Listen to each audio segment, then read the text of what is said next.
सभी को नमस्कार। करियर फर्स्ट चैनल पर आप सबका स्वागत है। डिक्टेशन लिखने के लिए तैयार हैं। Ready, start.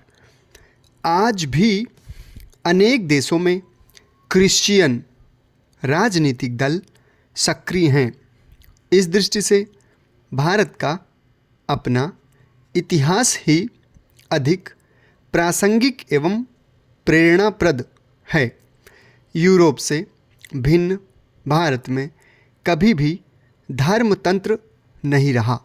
जहाँ तक हिंदुओं की बात है, उनकी परंपरा में ऐसी कोई आचार संहिता कभी नहीं रही जिसमें राजनीति को अकाट्य, दोष रहित या दैवीय कहा गया हो, बल्कि राजा एवं ऋषि की परंपरा सांसारिक एवं धार्मिक भूमिका में स्पष्ट विभाजन की सूचक है।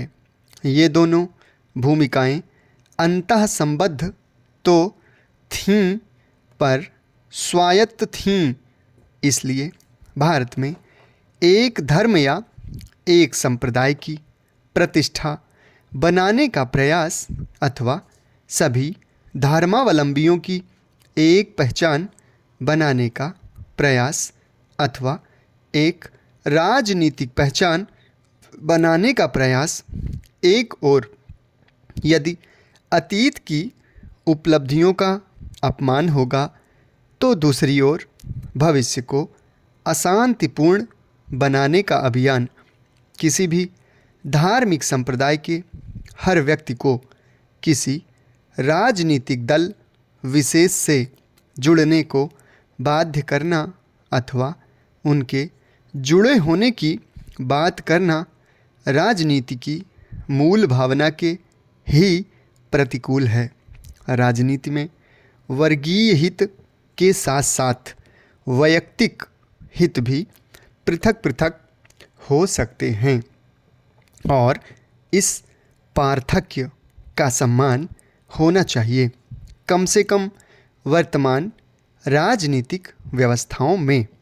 किसी की धार्मिक स्वतंत्रता में हस्तक्षेप का सीधा सा मतलब होता है राजनीतिक अधिकारों का हनन। धार्मिक मतवाद विशेष के लिए अलग अलग राजनीतिक दलों के निर्माण की बात आजकल खूब चल रही है और ऐसे दल बनाए भी जा रहे हैं। ऐसे में यदि किसी धर्म विशेष का हर व्यक्ति उस धर्म विशेष से संबद्ध राजनीतिक दल के प्रति ही एकनिष्ठ हो जाए, तो चुनाव प्रणाली का कोई औचित्य ही नहीं रह जाएगा। राष्ट्र कबीलों में बंट जाएगा और कबायली संघर्षों का अनवरत सिलसिला शुरू हो जाएगा। वस्तुतः धर्म का संस्थागत रूप में राजनीति के साथ सम्मिलन जितनी अराजक स्थिति पैदा करेगा, उतनी ही अराजक स्थिति पैदा करेगा धर्म एवं राजनीति के पूर्ण पृथक्करण का कोई प्रयास।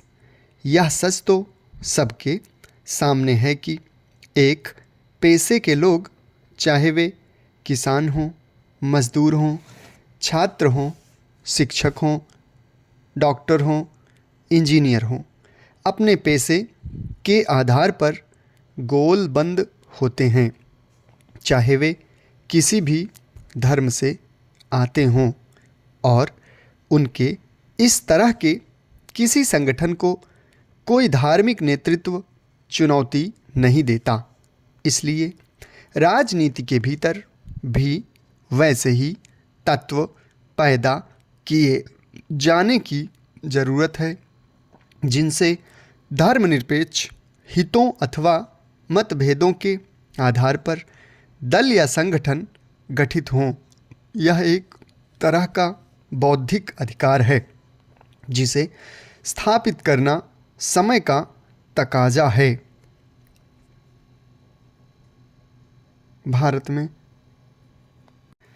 कतिपय धर्मावलंबियों को विशेषाधिकार देकर अनजाने ही जनतंत्र को दुर्बल बनाया जा रहा है। समाप्त। धन्यवाद।